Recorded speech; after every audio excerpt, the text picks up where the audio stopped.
돌아가지 않습니다. 직진 본능 직설하고. 말 돌리지 않습니다. 할 말은 합니다. 직진 본능 직설하고. 인사이트 K의 배종찬 연구소장, 공론센터의 장성철 소장 두 분 나오셨습니다. 어서 오십시오. 네, 안녕하세요. 안녕하십니까. 윤석열 대통령 영국, 미국, 캐나다 그리고 이제 어젯밤 귀국했습니다. 이번 순방을 좀 총평해 보신다면 장 소장? 어떠한 외교적인 성과 그리고 투자 유치 이런 거 있었다고 대통령실에서는 얘기하지만 결국엔 남는 것은 이 XX만 남지 않았느냐라는 생각과 일본 기시다 총리와의 한일 정상회담도 이거는 애걸복걸 회담이 아니었느냐 그러한 비판이 좀 많아요. 그래서 성과보다는 흠결이 많은 좀 공격의 소지가 많은 그런 아쉬운 순방이었다라고 볼 수밖에 없습니다. 배종찬 소장도 총평해 보시면. 저는 뭐 데이터 전문가니까 지지율 참사다. 예. 뭐 외교 참사 또 소통 참사 얘기가 많이 나옵니다만 저는 결국 지지율 참사로 연결된 것은 참 순방이라는 건 정교해야 되거든요. 그렇죠. 어떤 다른 대통령의 국정 운영도 마찬가지지만 저는 뭐 대통령이 일부러 이렇게 사태를 악화시켰다라고 보지는 않습니다. 하지만 이 곳곳에 처음부터 마무리까지 성과로 따져볼 만한 부분도 분명히 있거든요. 뭐 외자를 유치한 부분도 그렇고 또 캐나다 방문해서 협력 관계를 이끌어낸 걸 뭐 나쁘다고 볼 수는 없는 거 아니겠습니까? 예. 그리고 조문도 장례식에 참석을 했고 그런데 곳곳에 구체적으로 들어가 보면은 곳곳에 혼선이었거든요. 그러니까요. 조문도 그렇고 이 발언과 관련된 대통령의 뭐 이거 막말이라고 표현해야 되나요? 비속어 욕설이라고 그래야 되나요? 이 부분을 수습하는 과정이 너무나도 미흡했다라는 점을 따져 묻지 않을 수가 없는 거죠. 예. 처음에 이 영국 여왕 조문 뭐 왜 못했느냐는 논란으로 시작하더니 뭐 한미 정상회담을 못하고 한 1분도 못 되는 시간 대화만 나눴다. 일본하고는 조금 아까 장선순 소장은 뭐 애걸복걸이라는 표현까지 쓸 정도로 일본 언론들이 그렇게 또 보도를 하고 있지 않습니까? 애걸복걸이죠. 그리고 30분 정도의 일본에서 그냥 대담이라고 표현하는 우리는 회담이라고 부릅니다만 뭐 그런 그것도 논란이고 마지막 비속어 논란까지 이 몇 가지 논란 중에 어떤 게 제일 큰 문제라고 보세요? 결국에는 비속어 논란이죠. 그래요. 이것 때문에 지금 거의 오늘까지 계속 이 내용 갖고 전 국민 청력 테스트를 하고 있는 거 아니겠습니까? 과연 이것이 맞는 것이냐. 장 소장은 어떻게 들려요? 바이든이에요? 날리면이에요? 그러니까 처음에 바이든이라고 하고 들으니까 바이든 같은데 날리면이라고 생각하고 들으니까 또 날리면 같아요. 그래서 아예 바이든이든 날리면이든 그게 뭐가 중요하냐. 격이 있잖아요. 지도자의 격, 대통령의 격. 그것이 좀 이번에 안 보였어요. 그런 비속어를 쓰신 것 그리고 그래도 국민이 뽑은 민주당 국회의원들한테 그러한 표현을 쓰는 것이 과연 맞는 것이냐. 인식 자체가 좀 잘못된 것이 아니냐. 그런 생각이 들어요. 그리고 이것이 그 말한 것도 잘못이지만 15시간 이후에 나왔던 대통령 참모들의 해명도 상당히 이게 적절하고 맞고 이런 것이냐. 총체적인 묘능이 아니었느냐라는 생각이 듭니다. 대통령실의 해명 이후에도 미국의 CNN이나 워싱턴 포스트는 바이든이라고 규정을 하고 보도를 하더라고요. 그렇습니다. 그런 이유 중에 하나가 이제 코리안 아메리칸이죠. 미국에 살고 있는 한국인들에게 물어봤다고 합니다. 과연 이게 미국에 살고 있는 한국인이 들을 때는 바이든이라는 단어도 자주 들었을 테고 한글 발음도 알 테니까 근데 그 교민들이 바이든이라고 했다는 거예요. 근데 저는 그걸 떠나서 이게 바이든이든 날리면이 문제가 아니라 이런 대통령의 발언을 했다는 것 자체가 더 근본적인 문제가 있는 것이거든요. 오히려 국회든 뭐 미국 의회든 이분들이 성인하지 않는다면 바이든 대통령이 난감해서 어떨까요? 이랬다면 아무런 문제가 안 됐을 수도 있어요. 그런 이야기를 대통령이 할 수도 있는 거죠. 그런데 이 XX, 이 베이비, 저 베이비 이게 지금 일파만파 되는 것이거든요. 그리고 이제 대통령의 이런 말투가 과연 미국 현장에서만 나왔을까. 그러니까 저는 이거 수습하는 것도 만약 그렇다면은 이게 대한민국 국내에서는 엄청난 파장이 일어나고 있는데 대통령실에서는 14시간 만에 날리면이다. 심지어는 국민의힘 내부에서는 이 XX라는 발언도 들리지 않는다. 모 방송국의 아나운서 출신 국회의원입니다. 그런 이야기를 이름을 하면서 얘기하세요. 배현진 의원 아니에요. 그래서 얘기하면 되지. 대통령실도 이 XX는 인정을 했는데도. 그러니까 도저히 저는 이런 대응 자체가 더 소통 참사로 이야기가 되고 있는 것이거든요. 네. 그래서 저는 대통령이 5박 7일 동안 어떻게 생각해 보면 대통령은 그래도 뭔가 성과를 얻어와서 국민들에게 도움이 됐으면 하는 마음이었을 거라고 봐요. 예. 적어도. 그리고 김건희 여사 이야기를 참 1주 전과 돌이켜 보면 정관정 진행자가 그때 앵커께서 말씀하셨을 때 제가 이야기했던 게 김건희 여사 관련 건이 아마 클 수 있을 것일 텐데 의외로 이번에 별 논란이 되지는 않았거든요. 예. 관리가 됐고 그리고 전혀 보석도 장신구도 노출이 안 됐고 그런데 윤석열 대통령 윤석열 리스크가 생긴 거죠. 네. 근데 왜 즉각 사과를 안 하죠? 왜 안 하실까요? 사과를 안 하시는 스타일인 것 같아요. 그러니까 검사라서 그러신 것 같아요. 사과하면 내가 잘못한 것을 내 스스로 인정하는 거야. 나 지는 거야. 그렇게 생각하시는 것 같아요. 그래서 검사 스타일이 몸에 배었다고 보여지고요. 이 부분이 더 실망스럽습니다. 왜냐하면 대통령께서는 후보 시절에 나는 참모 뒤에 숨지 않겠어요 라고 몇 차례 말씀을 하셨거든요. 예. 그러니까 저번에 내부 총질 문자라든지 이번에 이러한 저급한 표현에 대한 논란에 대해서 물론 뭐 월요일 날 내일 도어 스토핑 하실 수도 있어서 그때 입장이 나올 수도 있지만 기대 간담회도 안 하시고 예. 귀국하셔서도 안 말씀 없으시고 이런 것들은 비겁한 거 아니냐. 자꾸 뒤에 숨는 거 아니냐. 나에게 어렵고 뭐 부족하고 곤란한 것들은 나는 언급 안 해. 나 그냥 숨을래. 이런 인상을 주는 거는 더 안 좋아 보입니다. 부적절한 발언, 부적절한 멘트가 이렇게 보도가 되게 된 과정, 뭐 정말 좀 죄송하다 이렇게 하면 되는 거 아니에요? 그렇습니다. 그럼 더 이상 논란이 없을 텐데. 근데 이 사과를 안 하고 유감 표현을 못 하는 것보다도 안 하는 것보다도 저는 대통령이 이렇게 안 하는 이유로 방금 전에 이제 장성철 소장도 말씀하셨지만 검사 출신이기 때문에 안 한다. 저는 이게 더 큰 논란이 되는 걸로 분석할 수밖에 없거든요. 자꾸만 대통령의 꼬리표가 따르는 것이 나오는 것이. 그래서 이걸 좀 윤석열 대통령이 해소를 해주는 것이 무엇보다도 국민들의 의혹 그것이 정치 진영별로 다르다 하더라도 그 부분을 좀 해소시켜 줄 필요가 있는 거죠. 첫 번째는 사과를 안 하는 이유가 워낙 검사 체질이라서 그 스타일이라서 안 한다라는 것. 또 하나 대통령이 왜 이렇게 이런 발언을 하고 좀 이 대통령의 스케줄이 시간이 어긋나고 하는 것이 뭔가 대통령의 저녁 시간과 관련된 거 아니냐. 그런 의혹 분명히 있거든요. 대통령 음주. 그러니까 이건 저는 모릅니다. 진위 여부는. 하지만 그런 의혹이 계속해서 제기되거든요. 그걸 털어낼 필요가 있고 그다음 이 소통 부분인데 이건 윤석열 대통령이 제일 잘할 거예요. 본인이 한 발언이기 때문에. 예. 그러면 아니면 아닌 대로 대통령이 현장에서 그 순방단에 소속되어 있는 기자들에게 이야기를 못할 이유가 있습니까? 그건 아니다. 내가 이런 의미로 하는 것이고 미국 외신들도 미국에서도 이 부분이 잘못 전달되지 않았으면 좋겠다. 얼마든지 이야기를 할 수 있는데 예. 이야기를 안 함으로써 더 큰 파장이 되고 있거든요. 그리고 그러니까요. 대통령의 지금 순방 효과가 순방 기간 동안에 발표된 조사에서 다시 곤두박질 치면서 20%대로 완전히 상쇄돼 버렸거든요. 효과가.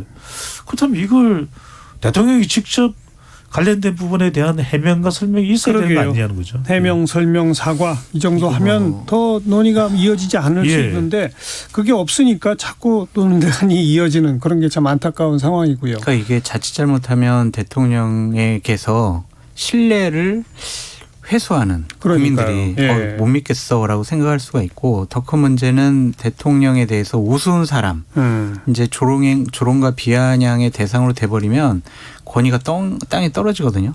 그럼 이거는 통치 리더십을 상실할 수밖에 없어요. 이러면은 국정 운영에 상당히 큰 타격이 될 것이다라고 말씀드리고 저는 더 큰 문제가 이 부분을 억지로 옹호하려는 모습을 보이고 있는 국민의힘의 일부 의원들의 모습을 보고 많은 국민들이 혐오할 것 같아요. 혐오. 그러니까 지난 대선 과정 중에 정권 교체 여론이 높았던 이유가 뭐예요? 민주당에 있던 분들이 조국을 억지로 옹호하고 윤미향을 억지로 옹호하고 또 뭐 문재인 대통령의 여러 일들에 대해서 억지로 옹호하고 그러니까 예를 들면 이런 거죠. 남북 연락사무소 개성에 있는 거를 북한이 폭파시켰어요. 예. 그때 민주당 어떤 의원이 뭐라고 그랬냐면 야 이거는 북한이 대화하자는 신호를 보낸 거야. 이런 식으로 해명을 해가지고 정말 지금도 웃기잖아요. 예. 그러니까 많은 분들이 야 민주당은 상식을 잃어버렸구나. 얘네들은 비합리적인 생각을 갖고 있구나. 그래서 정권교체론이 계속 높아졌다고 생각이 드는데 이 부분을 억지로 옹호하는 국민의힘의 모습을 보면은 국민들이 똑같다 이거죠. 아, 얘네들도 안 되겠네. 그러니까요. 그런 생각을 할 수가 있어요. 그럼 이분들 선거 치르기 되게 힘들거든요. 저 이해가 안 돼요. 권력을 보호하고 권력을 눈치를 보는 것보다 예. 국민을 보호하고 국민의 눈치를 봐야죠. 그래야 자기들이 당선될 텐데. 그렇죠. 이해가 되지 않습니다. 근데 이 부분 중요한 게 우리 시간을 통해서 이제 직진 본능 직설하고인데 대통령을 그냥 마냥 못했다고 이야기하고 싶은 생각은 추호도 없습니다. 그런데 잘한 것도 있고 또 잘 못하고 또 논란이 되는 부분도 분명히 있거든요. 그런데 우리가 정치에서 가장 큰 미덕은 결국 소통일 것입니다. 예. 그러니까 국민들의 목소리를 잘 듣고 전달하고 그것을 해결하면 대통령 지지로 올라가게 돼 있거든요. 그러니까 이번 순방에서도 뭐 기대만큼 안 된 것도 있지만 또 소기에 또 성과를 올린 부분도 분명히 있습니다. 그런데 전혀 전달이 안 돼요. 예. 이 대통령의 발언 파장 때문에. 그렇죠. 예. 그 발언 파장과 별개로 조문 논란도 있었고 한일 정상회담의 어떤 사전 준비나 뭐 이런 것들이 매끄럽지 못한 부분 예. 이거는 외교 라인의 일부 인사 교체가 불가피하다 뭐 이런 얘기들이 나오던데 그건 어떻게 보세요? 저는 필요할 것 같습니다. 그리고 근데 윤석열 대통령이 저는 시도하지는 않을 것 같아요. 또 그냥 왜 그러냐면은 믿고 계속 쓴다. 예, 저는 그것이 정확하게 안보실과 정부 외교팀으로부터 온 문제일까라는 생각을 윤석열 대통령이 하지 못할 가능성이 높을 것 같아요. 그런데 확연히 지금 국민들이 보면 당장 한덕수 국무총리부터 박진 외교부 장관이 영국 갔던 거 아니에요. 온갖 혼선이 빚어졌거든요. 대통령의 도착 시간도 정확하게 파악하지 못했고 심지어는 EU 집행위원장과 그리스 대통령은 조문을 했는데도 불구하고 조문하지 않은 것으로 확인하고 있고 외교 차관도 그렇게 이해를 하고 있고 여기서 핵심은 바로 이런 부분입니다. 대통령 안보실 1차장인 김태효 차장은 예. 마치 한일 정상회담도 기정사실화돼 있고 그리고 외교부에서도 한미 정상회담을 통해서 우리가 원하는 그런 성과를 당장은 못 올릴지라도 11월 미국이 이제 중간선거 지나고 나면 이 부분이 상당히 받아들여질 가능성이 크다. 지금 이것이 또 대통령실이나 국민의힘이나 또 대체적으로 보수 성향이 있는 평론가 사이에서 이야기되고 있는 부분이에요. 예. 저는 궁금해서 물어보고 싶습니다. 미국이 확인해 준 겁니까? 미국이 사인해 준 겁니까? 그러니까 저는 지금 기준금리 올라가고 그러면 기준금리 올라간다고 해서 연준이 결정해야 될 사안인데 제롬 파월 연준 의장이 통화스와프 해준다 그랬습니까? 저는 자꾸만 이걸 그냥 그렇게 되겠지. 예, 한미 예. 동맹인데 바이든 대통령이 우리를 간과할까? 우리를 그냥 무시할까? 그건 우리 기대거든요.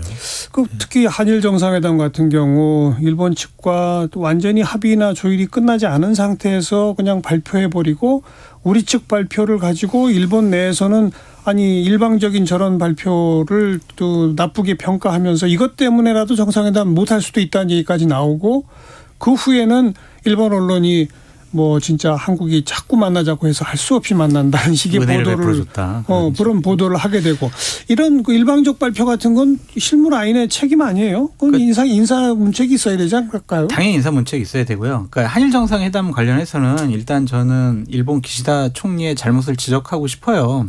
어쨌든 대통령실에 김태효 안보 1차장이 얘기한 것을 보면 합의는 했던 것 같아요. 실무적으로. 근데 우리 쪽에서 먼저 발표하니까 기시다 총리가 아니 저쪽에서 먼저 발표했어? 기분 나빠. 하지 마. 이런 식의 반응이 나왔다고 보도가 되고 있잖아요. 한일 정상회담, 외국과의 정상회담을 그렇게 감정, 기분에 따라서 하고 안 하고 했다라는 것 자체가 기시다 총리가 기본적으로 잘못했다라고 말씀드릴 수밖에 없고. 저는 이 부분은 하지만 나 하지 마요. 말씀 끝나고 나면 제가 또 말씀 좀 드려야 될 것 같아요. 근데 이번에 순방 정상회담과 관련해서 대통령의 참모들은 뭔가를 보여줘야 된다. 이번에 성과를 나타내줘야 한다. 조바심. 정상회담을 꼭 해야 하는 것을 보여줘야 한다라는 강박관념이 있었던 것 같아요. 그래서 어쨌든 완벽하게 합의되지 않은 글쎄요. 한일 정상회담 발표하고 가기 전에 뭐라고 얘기했냐면 계속 한미 정상회담은 꼭 합니다. 최소 30분 합니다. 이런 식으로 얘기했거든요. 기대감을 너무 높여놨어요. 그건 또 바이든 대통령이 그 갑작스럽게 일정을 변경하면서 취소됐다는 건데. 그래가지고 플랜 B로 해가지고 48초 쇼츠 환담을 했다라는 건데. 그러면 이런 미국 식의. 정부로부터의 유감 표명이라도 끌어냈어야죠. 그렇죠. 근데 지금 우리는 너무 매달렸어요. 이번에는. 그러니까요. 제발 정상회담 좀 해주세요. 우리 이 모습이 나가야 돼요. 성과는 두 번째 문제예요. 이러한 조급함, 참모들의 조급함이 성과를 내야 된다라는 그러한 조급함이 이러한 여러 가지 실패와 비판을 받을 수밖에 없다. 저는 조급함을 넘어서서 한일 정상회담의 경우에는 일본 상황을 정확히 파악했는지조차 의문스러운 것은 제가 무슨 일본 전문가는 아닙니다만 일본 학계에 계신 몇 분들하고 이제 이야기할 기회가 있었는데 일본이 가해자죠. 우리는 피해자입니다. 그럼에도 불구하고 지지난 정부에서의 위안부 협의 문제도 있었고 일본 내에 지금 외교 라인 쪽의 태도는 가해자임에도 불구하고 한국과는 이제 협상을 좀 못하겠다. 왜? 뭔가 협상만 돼도 한국 여론이 대법원의 강제징용 판단 등을 통해서 이제는 우리가 어떤 협상을 해도 한국 여론은 또 토착 외국 이야기가 나올 테고 그걸 또 성사도 안 될 가능성이 높고 민간 협의회를 윤석열 정부에서는 이야기하지만 그것도 제대로 국민들 공감대나 한국 국민들의 공감대를 끌어낼지도 모르겠다. 또 반발이 일어나서 노 접견 운동이 언제 어느 때라도 일어날지 모르겠다. 그래서 지쳤다 이런 반응이라는 거예요. 그러면 지쳐있는 일본한테 우리가 매달려가면서 굳이 만나요 할 이유가 있습니까? 좀 더 저는 정교하게 우리의 이익이나 우리의 최신이나 우리의 일본은 일본의 염치를 생각하게끔 만드는 그런 접근을 했었어야 되는 것 아닌가. 굳이 이번에 만나서 얻어야 돼서 성과는 뭐가 있는 거죠. 그래서 저는 그냥 단순히 만났기 때문에 향후에 좀 더 좋은 관계를 위해서 사진 외교라도 했다. 그것에 성과를 둔다면 그 의미는 가질 수 있겠지만 미래의 지향적인 관계. 국민들의 기대감은 장 소장님 말씀대로 너무 컸던 겁니다. 너무 확실하게 이야기를 했던 것이 만나면은 오래간만에 만나면은 분명한 성과를 가져오든지 이래야 되는데 정행국께서 말씀하셨던 정화정행국께서 말씀하셨는데 어떤 발언이 정부관계자가 있습니다. 일본과의 한일 정상회담은 흔쾌히 하기로 됐다. 이게 어디요? 흔쾌히 하기로 된 건 아니지 않습니까? 제가 그리고 하나 더 말씀드리고 싶은 게 뭐냐면 이 미국 바이든과의 정상회담이 무산되고 나서 쇼츠 회담하고 나서 해명이 더 가관이에요. 뭐라고 했냐면 총 시간과 형식이 중요한 게 아니다라고 얘기했거든요. 외교에서 총 시간과 형식이 미국 그 바이든 대통령과의 48초 대화도 똑같이 그렇게 얘기했어요. 무슨 그 시간이 중요한 게 아니라고. 근데 생각을 해보세요. 우리 이전에 많은 대통령들이 어떤 한미 정상회담을 했을 때 당초에는 한 1시간 정도 회담이 예정되어 있었지만 길어졌다. 두 분 사이에 허심탄회하게 여러 가지를 많이 얘기를 해서 결국 30분, 50분 더 늘어났다. 그걸 외교적인 성과로 얘기를 많이 했었잖아요. 그리고 형식 왜 안 중요합니까? 국빈 방문이냐 실무 방문이냐 이거 가지고도 얼마나 홍보를 하고 세일즈를 합니까? 그러니까 이게 말도 안 되고 지금까지 보지 못한 비상식적인 해명을 하는 참모들은 분명히 정리해야 돼요. 좀 속어로 쉴드 친다.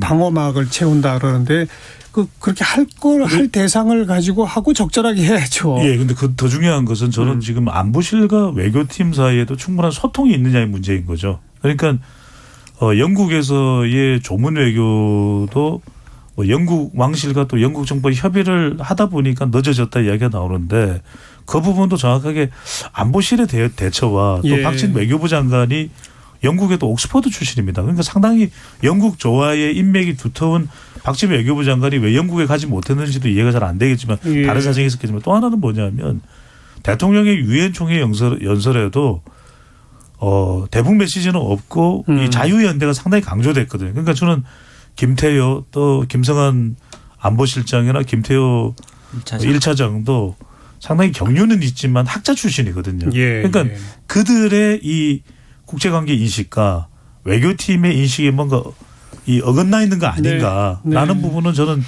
윤석열 대통령이 반드시 좀 들여다봐야 될 부분으로 보입니다. 자, 외교안보 라인의 인적 교체가 앞으로 있을지 좀 주목해서 봐야 될 것 같고요. 1시 37분 막 지났는데요. 잠깐 교통정보 전해드릴게요. 이승미 씨. 네, 이 시각 교통정보입니다. 서울 양양고속도로 서울 방향으로 내촌나들목 조금 지난 곳 1차로에서 승용차끼리 부딪히는 사고가 났습니다. 내촌나들목부터 2km 구간 이 사고 여파로 밀리고요. 나들이 귀경정체는 설악에서 시작됩니다. 화도나들목까지 19km 구간 밀리고 있고 영동고속도로 인천 방향으로 진부 부근에서 막힙니다. 이후 봉평터널 부근 사고 여파로 정체가 되고 더 가서 면원에서 둔내터널 사이 밀립니다. 경기권은 여주휴게소 부근과 양지나들목에서 양지터널 쪽으로 속도 떨어지고 있고요.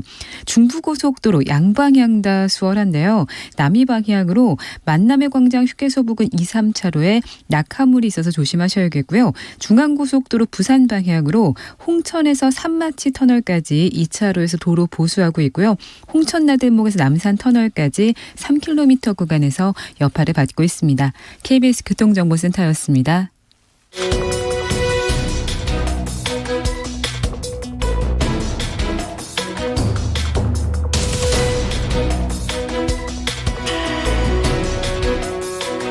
여러분께서는 직진 본능 직설하고를 듣고 계십니다. 정관용의 시사본부 일요일 2부 직진 본능 직설하고 인사이트 K 배종찬 연구소장, 공론센터 장성철 소장 두 분과 함께하고 있습니다. 또 국내에서 논란이 됐던 건 국회 대정부질문에서 한덕수 총리의 답변 내용이었는데요. 잠깐 그 목소리 들어보고 이야기 이어갑니다. 그런데 영빈관 신축 예산을 포함한 이 예산안이 통과되는 과정에서 총리께서 전혀 모르셨다. 대통령실 수석도 몰랐다. 이런 이야기가 있고 그래서 신문총리다 이런 말씀도 듣는데 이게 그렇다면 도대체 누가 지시해서 기재부가 이 예산을 포함시켰을까요? 글쎄요. 저는 일반적인 예산의 반영 절차를 말씀드릴 수밖에 없는데요. 저희가 매크로적으로 거시적으로 내년도 예산이 전체적으로는 어느 정도 재정 건전성을 확보한 것이냐 이런 것들을 저희가 관심을 가지고 보는 거고 사실 하나하나의 프로젝트에 대해서는 저희가 그걸 다 파악을 하고 있다 이렇게 말씀드리기는 어렵겠습니다. 혹시 대통령께서 이걸 취소하라고 지시를 하셨다는데 대통령께서도 모르셨던 거 아닙니까? 저는 그건 잘 대통령이 알고 계셨다가 그거는 제가 잘 모르겠고 언론에 논란이 되니까 취소하신 겁니까? 아니면 대통령도 혹시 모르셨나요? 그때의 좀 근데 몰랐을까 아닐까라는 생각도 얼핏 들 정도란 말입니다 지금. 그러나 이제 언론에서 문제가 되니까 대통령께서 관심을 가지시고 보고를 들으시고 지금 의원님께서 지적하신 대로 그러한 상황을 잘 국민들한테 이해시킨 것 같지는 않다고 판단하시고 취소를 지시하셨다.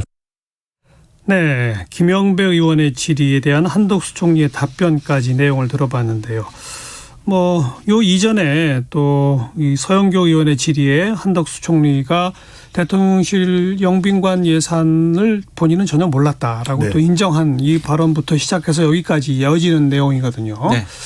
그 정도 국민적 논란의 대상이 될 만한 중요 예산인데 지금 한덕수 총리는 매크로적으로 크게 총 규모가 어떻고 재정 건전성이 어떻고 이런 것만 알지 개별 프로젝트는 다 모른다 그런데 이 정도로 국민적 관심사가 될 만한 사안들은 알았어야 되는 거 아닌가요?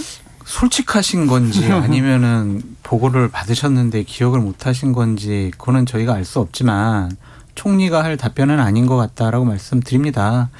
저거 야당의 관심사잖아요. 그러면은 총리가 답변 들어가기 전에 실무진들이 다 보고해 줬을 거예요. 그러니까요. 네. 저 국회에서 보좌진으로 근무해봤지만 자 총리를 상대로 뭘 질문하실 거예요. 총리실 국무총리실에서 한번 싹 훑고 가거든요. 예. 그럼 저희가 질의자료를 주든지 아니면 그냥 이런 거 질문할 거예요라고 하거든요. 그럼 답변서 다 써줘요. 물론이죠. 근데 이런 걸 가지고 몰랐다. 신문 보고 알았다. 이렇게 얘기하시는 게 과연 그러니까요. 의욕이 없으셔서 그런가라는 그러니까 생각이 듭니다. 백보를 양보해서 사전에 정말 몰랐다 하더라도 국회 야당 의원들의 질의에는 이렇게 안 되죠. 답변해야 합니다라고 안 하는 되죠. 모범 답안이 있잖아요. 그렇죠. 그러니까 이게 정치를 모르는 대통령을 모시기 위해서 정말 노련한 국무총리가 뒷받침을 해줘야 된다라는 차원에서 한덕수 국무총리가 임명이 됐는데 노련한 게 아니라 너무 이제 나이가 드셔서 노쇠한 거 아니냐라는 생각도 들고 저는 그러니까 되게 힘들어하셨어요. 표정, 말투, 억양 이런 걸 보면 의욕이 없으시더라고요. 국정 운영을 예, 하겠다라는 예. 내가 장악해가지고 총기를 잃었다 뭐 이런 이야기도 네, 나오더라고요. 뒷받침을 해야 되겠다는 생각이 없는 것 같아요. 그냥 난 정말 너무 힘들어. 왜 나한테 질문해? 예. 이런 표정이었거든요. 큰일 났어요. 저는 이 말씀을 드려야 될 것 같아요. 이번 기회에 한덕수 총리 태도를 보면서 저는 다른 개헌이 급한 것이 아니라 총리제를 없애야 돼요. 왜냐하면 이게 심각합니다. 예. 심각한 것이 정치적인 정통성이라든지 선출직이 아니기 때문에 사실상 만인 지하 1인 이 1인 지하 만인 지상이라는 이야기 우리 뭐 했었잖아요. 이게 예. 지금 국무총리에 걸맞는 표현이 아닐 수는 있습니다만 그만큼 상당한 최고위직 관리인이거든요. 그럼에도 불구하고 그리고 윤 대통령은 책임 총리라고 그럼요. 했는데 그런데 지금 대통령도 충분한 정치 경험이나 행정 경험이 다른 분야에 없다 보니까 이런 미흡한 점이 도출된다면 저는 정부통령제로 가야 돼요. 왜냐하면 이래야 대통령이 없으면 부통령이 책임지고 국정을 이끌어갈 수 있는 정당성이 부여되는 것이지. 지금 보면 첫 번째 말씀드리면 3차원적 분석을 해보면 첫 번째는 책임 총리 운운하는데 전혀 책임 총리가 아니에요. 예. 이렇다면 총리 들어오십니다. 총리 나갑니다. 체크인 총리밖에 안 되거든요. 이런 총리를 우리 원하지 않습니다. 두 번째로는 저는 한덕수 총리가 노무현 정부에서도 총리직을 했었는데 굳이 이번에 발탁된 이유가 뭘까요? 인사청문회나 당시 인사 관련된 여론을 보면은 그다지 호의적이지 않았거든요. 그런데 한덕수 총리를 그나마 우리가 긍정적으로 바라봤던 것은 뭐 지역적으로 호남도 있겠지만 경제입니다. 경제는 그래도 예. 무역협회장도 했기 때문에 또 경제관료 출신이기 때문에 그렇죠. 한덕수 총리가 다른 건 몰라도 윤석열 정부의 불안은 경제만큼 책임지고 어디 경제를 책임지고 있죠. 세 번째는 이런 부분 전혀 소통이 안 되고 있어요. 국무총리실과 또 대통령실과 저는 이 부분이 해결되지 않으면 저는 국무총리제는 없어져야 된다. 총리를 교체해야 한다고 주장하시는 게 아니라 아예 총리제를 없애버리자. 없어야 돼요. 이제는 대통령도 미흡한 점이 많기 때문에 앞으로의 대한민국의 대통령도 저는 그럴 수도 있다고 봅니다. 그렇다면 이 차제에 개헌이 필요하다면 다른 건 모르겠지만 이제는 국무총리제가 아니라 대통령 후보로 나갈 때 러닝메이트 부통령을 가져가면 되는 거죠. 자, 근데 뭐 정부통령제 개헌 그 얘기는 뭐 너무 또 복잡한 얘기들이 함께 있어야 되기 때문에 대통령 임기부터 시작해서 논의가 필요하니까. 그리고 일단 현재 상태에서는 지금 아까 그 배정찬 소장도 이 국회 답변하는 태도 자체가 문제더라 이런 얘기를 하는 걸 보면 총리 교체도 필요한 거예요, 그러면? 그러니까 힘들어 보이세요. 되게 지금 막 의욕 갖고 하시는 거 아닌 거 보이고 그냥 억지로 하시는 거 아니냐 그런 생각이 좀 듭니다. 그래서 전반적으로 대통령실 참모들과 외교부 라인, 특히 안보 라인과 총리에 대해서는 좀 다르게 생각을 하셔야 되지 않을까 생각이 듭니다.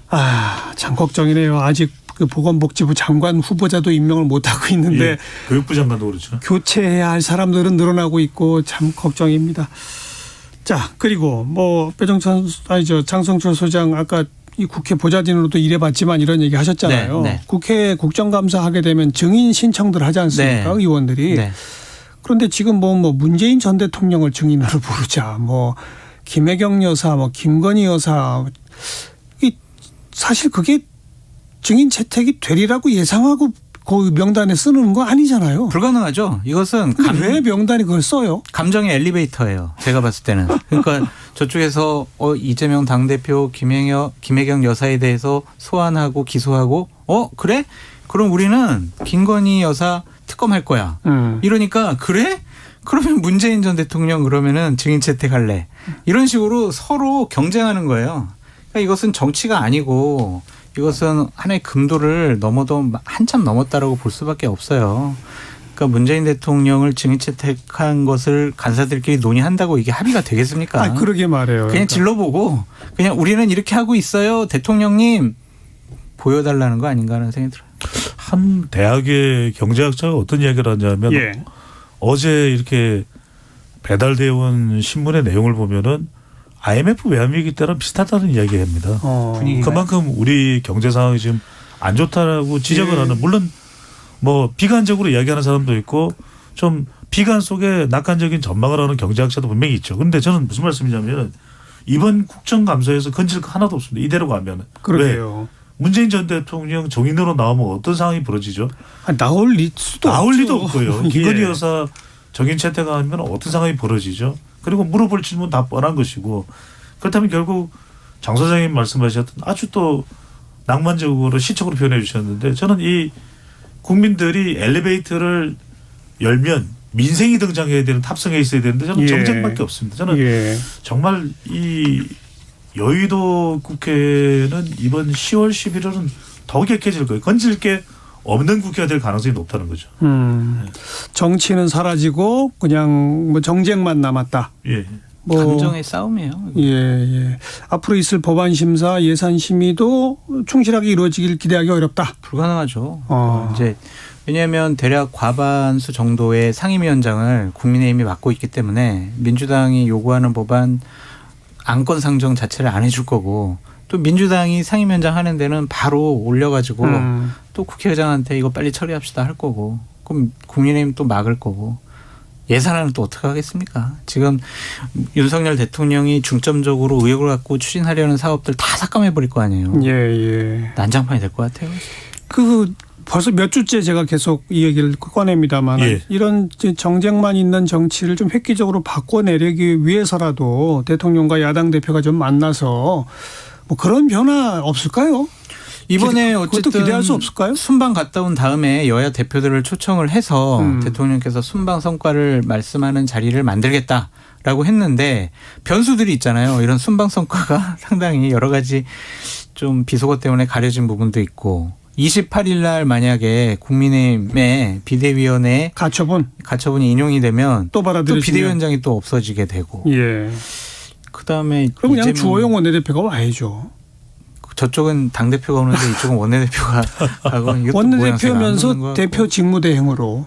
근데 그것도 되게 또 이상해요. 당원을 이번에 엉터리로 고쳐놔가지고요. 하여튼 저거 가처분 신청이 인용이 되잖아요. 그러면은 지도부 자체를 꾸리는 게 불가능할 수도 있어요. 그러니까 예를 들면은 선출직 최고위원, 청년 최고위원 4명이 사퇴를 하면 전국위원회에서 보궐선거로 다시 뽑을 수 있게 돼 있거든요. 예. 근데 그 조항을 바꿔버렸어요. 이번에 당원당국 개정하면서. 그래서 전국위원회를 열 수도 없어요. 그러니까 전당대회 열어야 돼요. 그러니까 이거는 국민의힘 난장판이 될 수가 없죠. 저는 여야 대표 간 대통령과의 만남 가능성은 열려 있다고 봅니다. 왜냐하면 지금 대통령 지지율이 다시 낮아졌거든요. 20%대라면은 사실상 또 위기 국면에 들어갔어요. 예, 그렇다면 예. 대통령으로서는 임기 초반에 지금 순방으로 인한 타격으로 더 골이 깊어졌다면 민생 이야기 생각을 안 할 수가 없거든요. 변화를 줘야죠. 예, 그렇다면 저는 주호영 원내대표가 이제 28일 날 그 이후에 이제 이 비대위 효력 정지 인용 기각 여부를 떠나서 예. 저는 주호영 원내대표 체제라도 이재명 대표 그리고 민생 만남으로 하면 되거든요. 그렇죠. 민생은 주제로. 저는 이건 대통령이 거부하기 대통령실이 지금 대통령실 내부에도 여러 가지 혼란과 미흡한 점이 많기 때문에 국민 여론이나 민생을 생각한다면 저는 적어도 9월 말은 몰라도 10월 중에는 만나야죠. 안 하기는 쉽지도 않을 것 같아요. 일단 만나는데 이재명 당대표가 딱 우스갯소리 한다고 대통령님 안녕하십니까? 대통령께서 말씀하신 저 EXX 왔습니다. 이렇게 얘기하면 어떡할 거예요? 에이, 네? 그렇게 안 하죠. 안 할까요? 가장이죠. 그런 만남이 이루어진다는 건 뭐 양쪽 다 싸울 땐 싸우더라도 일정 부분 정치를 복원시킬 필요성을 느끼니까 그럼요. 만나는 거 아닙니까? 그게 정치죠. 그러니까 정치를 복원시킬 생각을 대통령께서 하고 계시느냐라는 것에 대해서 상당히 좀 의심스럽습니다. 그 생각을 안 하면 안 되죠. 아니 그런 생각이 머릿속에 네. 있으시면 장 그런 소장님께서 발언을 쓰시겠냐고요. 오늘 좀 용산으로 해 주시죠. 자, 제 얘기는 그리고 또안 들어요. 그 아까 이제 그 가처분 신청 얘기가 쭉 나왔습니다만은 요즘은 이준석 전 대표 뭐 가처분이 받아들여지거나 안 받아들여지거나 관계없이 이제 국민의힘과는 네. 건널 수 없는 강을 건넌 거 아니냐라는 얘기와 함께 신당 창당이 상당히 거론이 되더라고요. 저는 불가피해진다고 봅니다. 불가피해진다? 우리 시간을 통해서 한참 전에 우리 시간에 제가 이야기를 했을 때 예. 우리 정혜근님께서 그런 이야기를 하셨어요. 아이 그 너무 한참 뒤에 일 아니에요. 그리고 또 하더라도 지금은 좀 이렇죠 총선 앞두고 하게 되겠죠. 그런데 이게 지금 가셔야 되지 않습니까? 그 이야기는 뭐냐면 저는 이제 더 빨라질 수도 있다. 네, 되돌아가기 힘들다. 왜 지금 가처분이 정진석 비대위 가처분이 인용되거나 기각된 거 자초되거나 앞으로 더 진행될지 여부와 상관없이 국민의힘 내부의 친윤 세력이나 윤석열 대통령은 분명하게 선을 그었어요. 예. 그렇다면 지난번에 유상범 의원과 정진석 비대위원장 사이에 주고받은 문자도 그렇잖아요. 예. 그 이야기는 결국 윤리위의 징계로 이준석 전 대표를 쳐내는 상황이다. 그러면은 탈당 권유가 됐던 제명이 되면 아니 이준석 전 대표야 법적 대응을 하겠지만 그게 뭐 받아들이지 않는 국면이 네. 온다면 어떻게 하겠습니까? 그럼 신당 창당이다. 저는 신당 창당을 하고 그럼 그 지지도가 좀 그때는- 나올까요? 그때는 유승민 전 의원과도 손을 잡을 수밖에 없을 것이다. 그러니까요. 왜냐하면은 그것이 이 외연을 가장 확대할 수 있는 방법이라고 판단할 수 있거든요. 저는 그래도 그렇게 되면 최근에 나오는 여론조사나 이런 거 보면 2024년 총선에서 소선거구 제도 지역구는 쉽지 않겠지만 어렵겠지만 적어도 연대응 비례대표제가 된다면 전체 한 15% 내외의 지지를 확보한다면 의석수 뭐 10석에서 15석 정도도 가능하지 않을까? 그 라는 생각이 드는 정도면 국민의힘한테는 엄청난 타격이 될 수 있을 그렇죠. 텐데요. 그게 보수표의 분열이기 때문에. 이준석 전 대표의 영향력이 되겠죠. 장 소장도 친당 찬당 쪽으로 곧 조만간 가시화될 아니요, 가능성. 저는 당분간은 안 될 것 같고 당분간 한다면은 아니라고 뭐 보고. 2024년 1월, 2월 그러니까 선거 앞두고 할 것 같은데 지금은 왜 안 되냐면 세 가지가 없어요. 하나는 강력한 국민적인 인지도와 지지도를 갖춘 구심점 대선 후보급 지도자가 없다. 그리고 강력한 지역적인 기반이 없다. 그리고 따라 나올 의원이 없다. 이 세 가지 때문에 당분간은 어렵지만 언젠가는 만들어질 것 같다라는 생각이 듭니다. 조만간 가시화라는 배정찬 소장의 전망과 당분간은 어렵다라는 장성철 소장의 전망. 아니 저는 이제 짧게 말씀드리면은 조만간 그렇게 이준석 전 대표의 운명은 가셔야 되고 예. 이게 당을 띄우는 것은 이렇게 타이밍이기 때문에 조금 시간은 걸릴 예, 것이다. 총선을 앞두고 띄우는 것이 가장 효과적으로 판단을 하겠죠. 아, 그건 비슷한 생각이시네요, 두 네, 분이. 그럼 비슷합니다. 알겠습니다. 오늘 여기까지 할까요? 직진본능 직설하고 들으셨습니다. 인사이트 K 배정찬 연구소장, 공론센터 장성철 소장 두 분 수고하셨습니다. 감사합니다. 고맙습니다.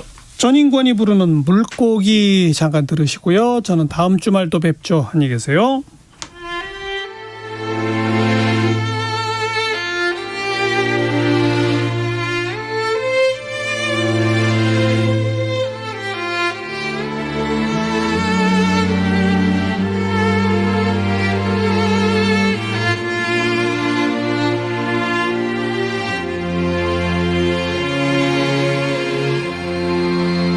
내 고향은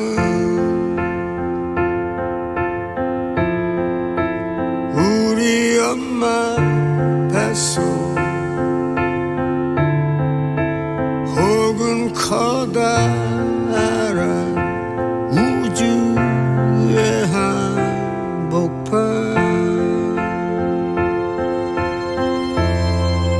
살길 찾아 많은 생각 끝에 가고 가다 보니 어느새 이곳에 세상 끝에 나다른 명수들 보고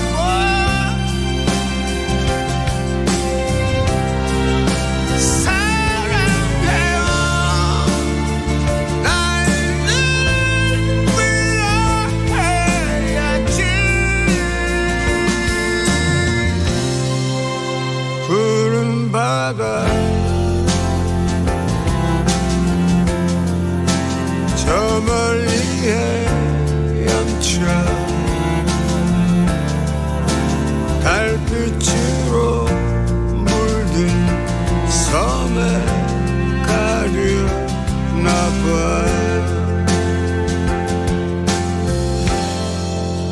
어디야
비추